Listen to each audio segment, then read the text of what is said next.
Hello everyone, welcome back to my series classes. तो स्वागत है आपका अपने चैनल माय सीरीज क्लासेस पे। आज है 18 जुलाई और 18 जुलाई से जितने भी इम्पोर्टेंट करंट अफेयर्स बनते हैं हम डिस्कस करेंगे इस वीडियो में। स्टार्ट करने से पहले अगर आपको वीडियो अच्छी लगती है तो लाइक करें, कमेंट करें, शेयर करें और हमारे चैनल माय सीरीज क्लासेस को सब्सक्राइब करें। स्टार्ट करते हैं। फर्स्ट क्वेश्चन है, HCL टेक्नोलॉजी कंपनी बोर्ड के अध्यक्ष के रूप में किसे नियुक्त किया गया है? हाल ही में HCL टेक्नोलॉजी कंपनी बोर्ड के अध्यक्ष के रूप में रोशनी नाडार को नियुक्त किया गया है। देखते हैं रोशनी नाडार कौन है और HCL कंपनी के बारे में जानते हैं। देखिए, रोशनी नाडार HCL टेक अध्यक्ष। देखिए, जो शिव नाडर थे वो पहले अभी तक अध्यक्ष थे। उन्होंने क्या करा, उन्होंने अध्यक्ष पद से इस्तीफा दे दिया। अब फिर किसको चूज़ किया गया? रोशनी नाडार को। ठीक है, रोशनी नाडार की बात करें तो जो HCL कंपनी है उसके जो संस्थापक हैं उसकी एकमात्र संतान है कौन? रोशनी नाडार।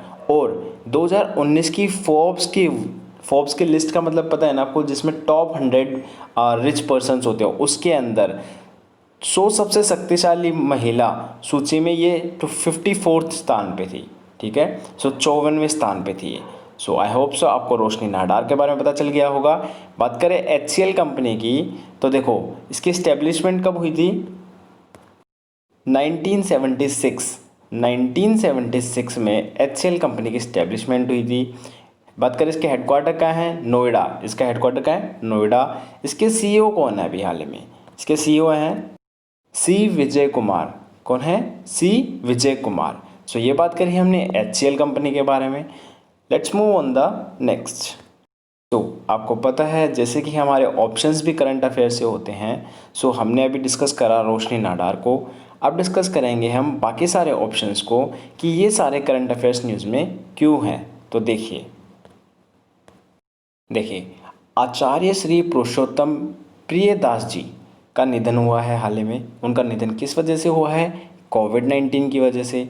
बात करें ये कौन थे? तो ये थे जो अहमदाबाद के मणिनगर में श्री स्वामीनारायण गादी संस्थान के संस्थापक थे ये। ठीक है, ये मुख्य पुजारी थे वहाँ के पहले और अब हाल ही में इनकी निधन हो गया है। ठीक है, आचार्य श्री पुरुषोत्तम प्रियदास जी, इनका नाम याद रखना, इनकी संस्था का नाम याद रखना।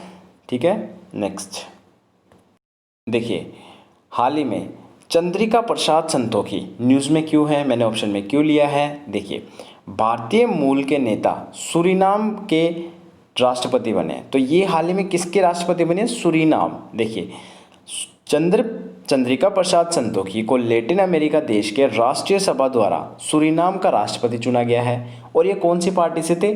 प्रगतिशील सुधार पार्टी से। और ये निर्विरोध चुने गए हैं। ठीक है, ये इंपॉर्टेंट है। नेक्स्ट, हाल ही में हमारा लास्ट ऑप्शन है डॉक्टर पराग चिटनिस। तो पराग चिटनिस है कौन? देखिए, हाल ही में इनको क्या किया गया है, जो प्रतिष्ठित राष्ट्रीय खाद्य और कृषि संस्था है निफा, उसका कार्यवाहक निदेशक नियुक्त किया गया है। तो देखिए, भारतीय अमेरिकी, ये है इंडियन लेकिन अमेरिका में रहते हैं और ये अमेरिकी संस्था के क्या बने हैं? कार्यकारी प्रमुख। संस्था का नाम क्या है? राष्ट्रीय खाद्य और कृषि संस्था। ठीक है, और यह संगठन अमेरिका में सभी वित्त पोषित कृषि अनुसंधानों को संचालित करता है। नेक्स्ट, फर्स्ट क्वेश्चन के हमने सारे ऑप्शन डिस्कस करे हैं। Let's move on the question number second. Question number 2 है, हाल ही में किस राज्य के मुख्यमंत्री ने पर्यटन योजना का शुभारंभ किया है? पर्यटन क्या होता है? टूरिज्म। ठीक है, किसने करा है? ये गुजरात के मुख्यमंत्री विजय रूपाणी ने इस योजना का शुभारंभ किया है। देखिए, बात करते हैं इस योजना के बारे में। देखिए, गुजरात के मुख्यमंत्री द्वारा पर्यटन परियोजना का उद्घाटन किया गया। कौन है गुजरात के मुख्यमंत्री? विजय रूपाणी। उन्होंने क्या करा है? गांधीनगर में आयोजित एक लॉन्चिंग कार्यक्रम के दौरान 126 करोड़ रुपए की विभिन्न पर्यटन और तीर्थ यात्रा परियोजना का उद्घाटन किया है। ठीक है, देखिए, वहाँ की जो सरकार है, गुजरात की राज्य सरकार, उन्होंने क्या करने का सोचा है? ज्योतिर्लिंग सोमनाथ, सासनगीर, सिंह दर्शन, गिरनार पर्वत, ऊपरकोट और सोमनाथ समुद्र तट को जोड़ने के लिए एक पर्यटन सर्किट स्थापित करने का विचार कर रही है। सो एक बार दोबारा इनके नाम पढ़ लो। ज्योतिर्लिंग सोमनाथ, सासनगिर, सिंह दर्शन, गिरनार पर्वत, ऊपरकोट और सोमनाथ समुद्र तट को जोड़ने के लिए एक पर्यटन सर्किट का स्थापित करने का विचार कर रही है। तो इसलिए हाल ही में गुजरात न्यूज़ में था। तो ये हमने बात करी गुजरात के बारे में। सो हर क्वेश्चन की तरह हमारे ऑप्शंस भी करंट अफेयर से हैं। सो डिस्कस करते हैं मध्य प्रदेश, मणिपुर, छत्तीसगढ़ को। देखिए मध्य प्रदेश हाल ही में न्यूज़ में क्यों है, क्योंकि मध्य प्रदेश में 6 जेलों में बनाए गए जाएंगे क्या वार्ड, कोविड वार्ड बनाए जाएंगे। जेलों में कोविड वार्ड की क्यों ज़रूरत है, क्योंकि जो कैदी हैं उनको भी कोरोना वायरस का खतरा है। ठीक है, तो देखिए कौन कौन सी हैं ये जगह। मध्य प्रदेश में भोपाल, ग्वालियर, इंदौर, उज्जैन, जबलपुर और सागर सहित राज्य भर में 6 केंद्रीय जेलों में कोरोना वायरस वार्ड बनाए जाएंगे। ठीक है, कैदियों के इलाज के लिए जरूरी डॉक्टरों की व्यवस्था भी सुनिश्चित की जाएगी। पैरोल की अवधि 60 दिन बढ़ाने का फैसला लिया गया है। सो ये न्यूज़ थी कहाँ से, मध्य प्रदेश से। नेक्स्ट देखिए मणिपुर न्यूज़ में क्यों है और मणिपुर को मैंने ऑप्शन में क्यों लिया है। तो देखिए NSTI क्या है। NSTI राष्ट्रीय कौशल प्रशिक्षण संस्थान। इसने क्या किया है हाल ही में, जो केंद्रीय कौशल विकास और उद्यमिता मंत्री हैं, कौन है, महेंद्र नाथ पांडे। उन्होंने क्या करा है, राष्ट्रीय कौशल प्रशिक्षण संस्थान को विस्तार केंद्र का उद्घाटन किया है। ठीक है, यह इम्फाल में सरकारी CTS के परिसर में स्थित है। कहाँ है, इम्फाल में सरकारी CTS के परिसर में स्थित है। सो ये थी मणिपुर से न्यूज़। नेक्स्ट देखिए नेक्स्ट न्यूज़ है छत्तीसगढ़ से। छत्तीसगढ़ से क्या न्यूज़ है, देखो छत्तीसगढ़ राज्य ने अभी क्या किया है, उन्होंने अपनी संस्कृति को बचाने के लिए क्या किया है, राज्य संस्कृति परिषद बनाया है। मतलब क्या है इसका, देखिए डिस्कस करते हैं। छत्तीसगढ़ सरकार ने राज्य की लोक कलाओं, ठीक है, संस्कृति को बचाने के, संजोने और बढ़ावा देने के उद्देश्य से छत्तीसगढ़ संस्कृति परिषद का गठन को मंजूरी दे दी है। इस परिषद के तहत संस्कृति विभाग की सभी इकाइयों को एकीकृत किया जाएगा। मीन सारे डिपार्टमेंट को, जितने भी लोग हैं काम करने वाले, संस्कृत, आर्ट्स रिलेटेड, कल्चर से रिलेटेड, कस्टम से रिलेटेड, उन सबको इकट्ठा किया जाएगा और उनको सबको बताया जाएगा कि इसको कैसे बढ़ावा दिया जाए, और उन सबसे आइडियाज़ भी लिए जाएंगे और उनको आइडियाज़ दिए भी जाएंगे। ठीक है, छत्तीसगढ़ राज्य के गठन में पहले देखो, जब छत्तीसगढ़ राज्य नहीं बना था, जब छत्तीसगढ़ राज्य का गठन नहीं हुआ था, तो जितनी भी सांस्कृतिक गतिविधियां थी वो कहाँ से आयोजित होती थी, भोपाल से। ठीक है, कहाँ से, भोपाल से। नेक्स्ट क्वेश्चन नंबर 2 से हमने गुजरात, मध्य प्रदेश, मणिपुर और छत्तीसगढ़ चारों को डिस्कस कर लिया है। Let's move on the question number 3। Question number 3 है, किस राज्य की DGP ने सही बहर अभियान शुरू किया है। तो हाल ही में तेलंगाना राज्य की DGP ने क्या किया है, सही बहर अभियान शुरू किया है।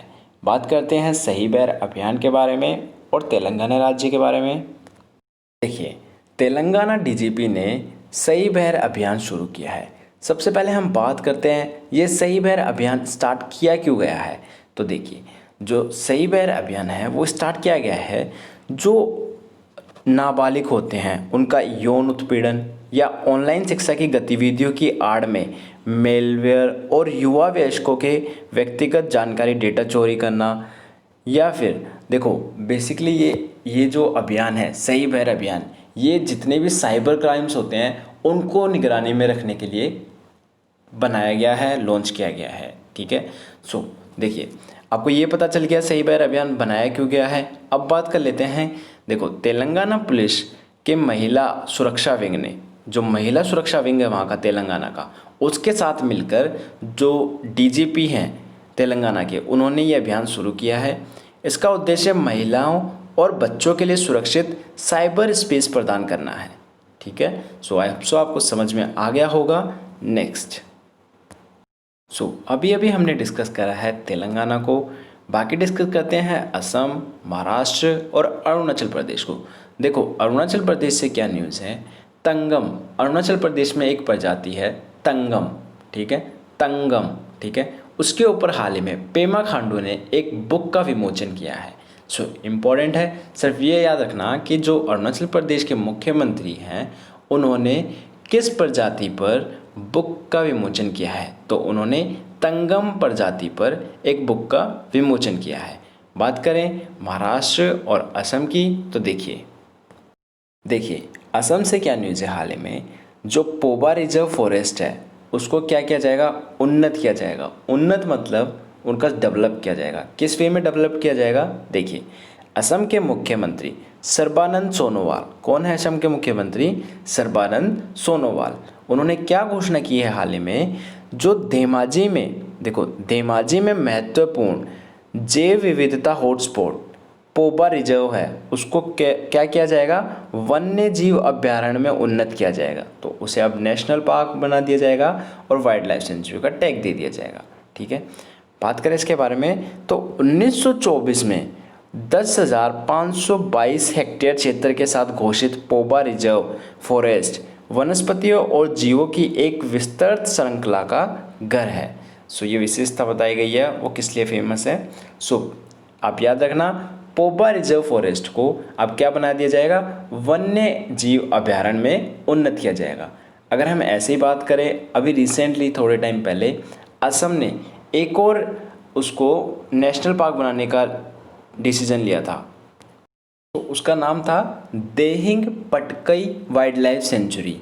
Dehing Patkai wild life sanctuary, इसको हाल ही में असम ने नेशनल पार्क बनाने का निर्णय लिया था। So let's move on the next option.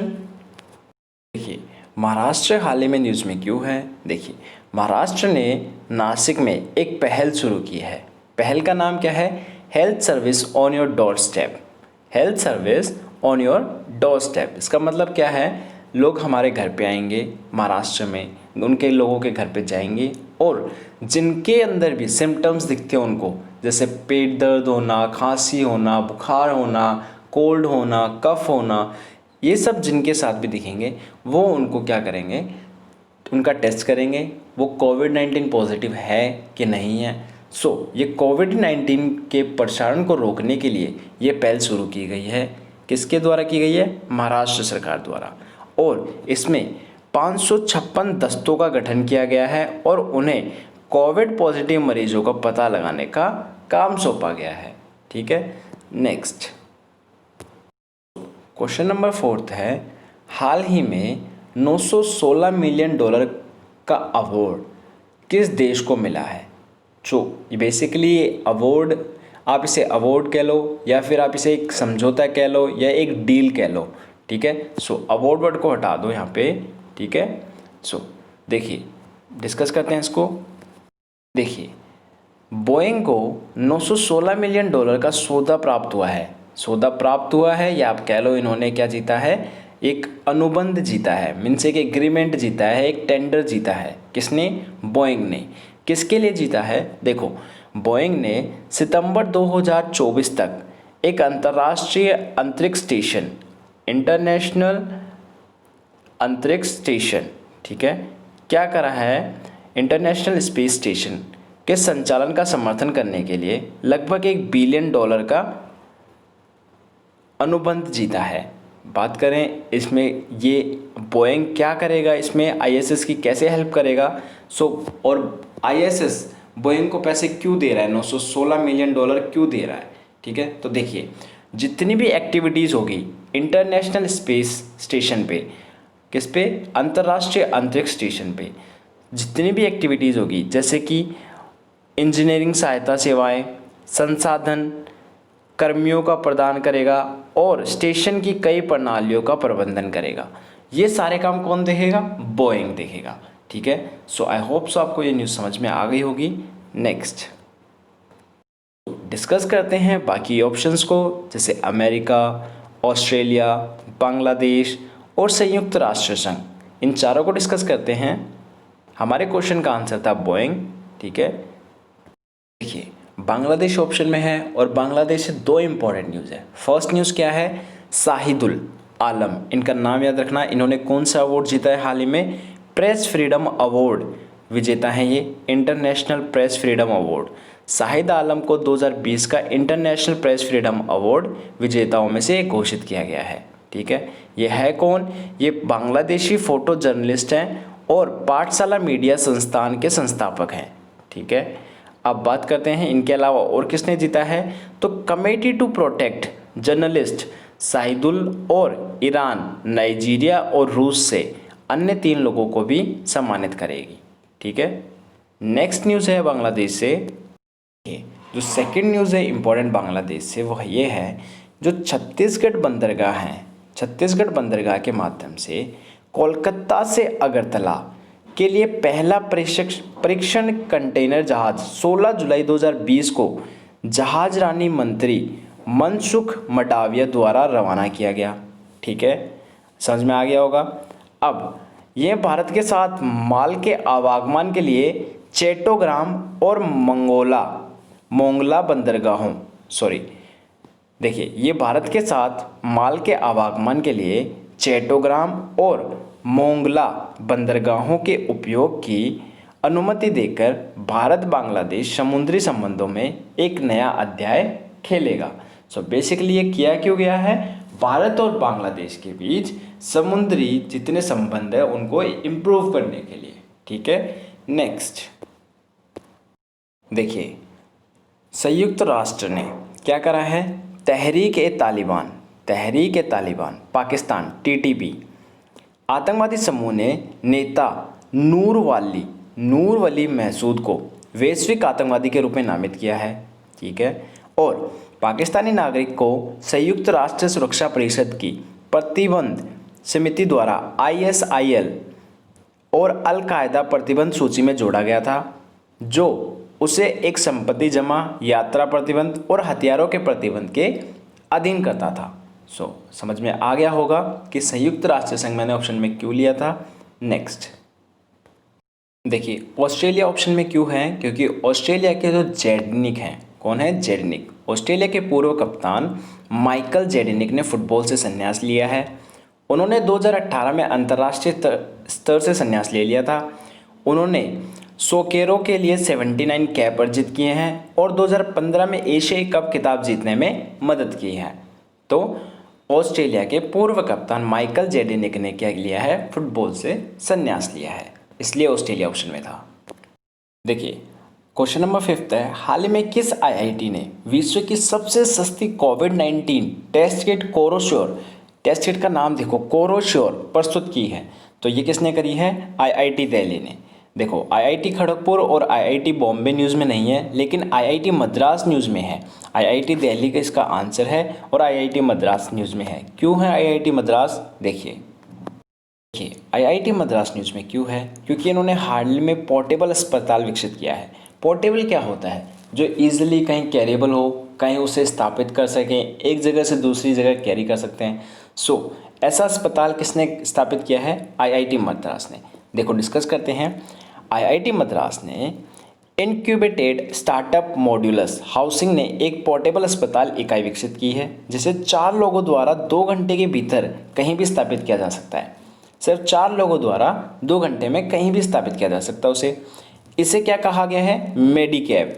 इसका नाम क्या दिया गया है? मेडिकैब। और जो कि इन पोर्टेबल माइक्रोस्ट्रक्चर के माध्यम से अपने स्थानीय समुदाय में जो कि माइक्रोस्ट्रक्चर है, जो ये माइक्रोस्ट्रक्चर है, इसके माध्यम से वो अपने स्थानीय लोगों के समुदाय में क्या क्या पता लगा सकता है? देखो, कोविड-19 रोगियों का पता लगाने, जांच करने, पहचान, अलगाव और इलाज के लिए विकेंद्रीकृत दृष्टिकोण है। ठीक है, आई होप सो आपको IIT मद्रास से क्या न्यूज़ है समझ में आ गया होगा। तो हमने आज के जितने भी इम्पोर्टेंट क्वेश्चंस बनते थे वो सारे डिस्कस कर लिए हैं। अब डिस्कस कर लेते हैं फटाफट से 1 लाइनर्स। देखिए, टाटा समूह के चेयरमैन को एक पुरस्कार मिला है। टाटा समूह के चेयरमैन कौन है? N चंद्रशेखरन। और लॉकहीड मार्टिन को CEO जिम टैलेट को USIBC ग्लोबल लीडरशिप पुरस्कार प्राप्त होगा। क्यों होगा ये पुरस्कार, क्यों दिया जाता है? तो ये पुरस्कार इसलिए दिया जाता है भारत अमेरिका के लेन देन और व्यापार को बढ़ावा देने के लिए अधिकारियों को सम्मानित करने के लिए दिया जाता है। नेक्स्ट, तो हाल ही में AAI, क्या है AAI? भारतीय विमानपत्तन प्राधिकरण, इंग्लिश में बोले तो इसको बोलते हैं एयरपोर्ट अथॉरिटी ऑफ इंडिया ने Bharat electronic limited means BEL के साथ एक समझौता किया है। सो सिर्फ इतना याद रखना किसने किसके साथ समझौता किया है। हाल ही में अंतर्राष्ट्रीय न्याय के लिए विश्व दिवस मनाया गया है। अंतर्राष्ट्रीय न्याय के लिए विश्व दिवस, जिसे अंतर्राष्ट्रीय आपराधिक न्याय दिवस या अंतर्राष्ट्रीय न्याय दिवस के रूप में भी जाना जाता है, हर साल 17 जुलाई को मनाया जाता है। ठीक है, इस दिन को अंतर्राष्ट्रीय आपराधिक न्याय की उभरती प्रणाली को पहचानने के प्रयास के रूप में मनाया जाता है। ठीक है, कब मनाया गया? 17 जुलाई को। हाल ही में यूनिसेफ इंडिया ने SAP इंडिया के साथ भागीदारी की। यूनिसेफ इंडिया ने SAP इंडिया के साथ साझेदारी की घोषणा की है। ये देश में युवा लोगों को करियर परामर्श प्रदान करेगा, जो कोविड में और कोविड के बाद युग में उनके रोजगार कौशल को सुधार करेगा। नेक्स्ट, उत्तर प्रदेश के मुख्यमंत्री कौन है? योगी आदित्यनाथ जी। उन्होंने क्या करा है, जो राज्य के किसान हैं उनके लिए यूरिया अन्य उर्वरक वितरण कार्यक्रम शुरू किया है। यह कार्यक्रम न केवल किसानों में जागरूकता फैलाने में मदद करेगा, बल्कि उत्तर प्रदेश और बिहार में पर्याप्त यूरिया की उपलब्धता सुनिश्चित करेगा। हाल ही में HRD मंत्री कौन है? हमारे HRD मंत्री रमेश पोखरियाल ने निष्ठा कार्यक्रम का शुभारंभ किया है। क्या है निष्ठा? देखो, आंध्र प्रदेश के 1200 प्रमुख संसाधन व्यक्तियों के लिए पहला ऑनलाइन निशा कार्यक्रम शुरू किया है। देखो, निष्ठा में क्या है, स्कूल के प्रमुख और शिक्षकों के लिए एक राष्ट्रीय पहल है जो शिक्षण परिणामों को बेहतर बनाने के लिए मंत्रालय के प्रमुख शिक्षा कार्यक्रम के तहत प्रारंभिक स्तर पर समग्र प्रगति पर है। ठीक है, हाल ही में वित्त मंत्रालय ने 15,187 करोड़ रुपए जारी किए हैं। तो किसके लिए किए हैं? वित्त मंत्रालय ने देश के 28 राज्यों में फैले 2.63 लाख ग्रामीण स्थानीय निकायों के अनुदान के रूप में 15,187 करोड़ रुपए से अधिक की राशि जारी की है। ठीक है, स्पोर्ट्स से न्यूज़ है। डकार 2022 में युवा ओलंपिक खेल स्थगित हो गए हैं। 2022 ग्रीष्मकालीन युवा ओलंपिक खेल, जो कि सेनेगल के डकार में होने वाले थे, 4 साल के लिए बैन कर दिए गए हैं। 2026 तक डकार यूथ ओलंपिक खेल अफ्रीका में पहला ओलंपिक आयोजन होगा। ये थे आज के important current affairs. I hope so आपको वीडियो अच्छी लगी होगी, सारे करंट अफेयर्स आपको समझ में आए होंगे। अगर आपको वीडियो अच्छी लगी है तो लाइक करें, शेयर करें, कमेंट करें और माय सीरीज क्लास को सब्सक्राइब करें और कमेंट करके मुझे ये ज़रूर बताएं कि आपको वीडियो कैसी लग रही है। Thank you so much, have a nice day.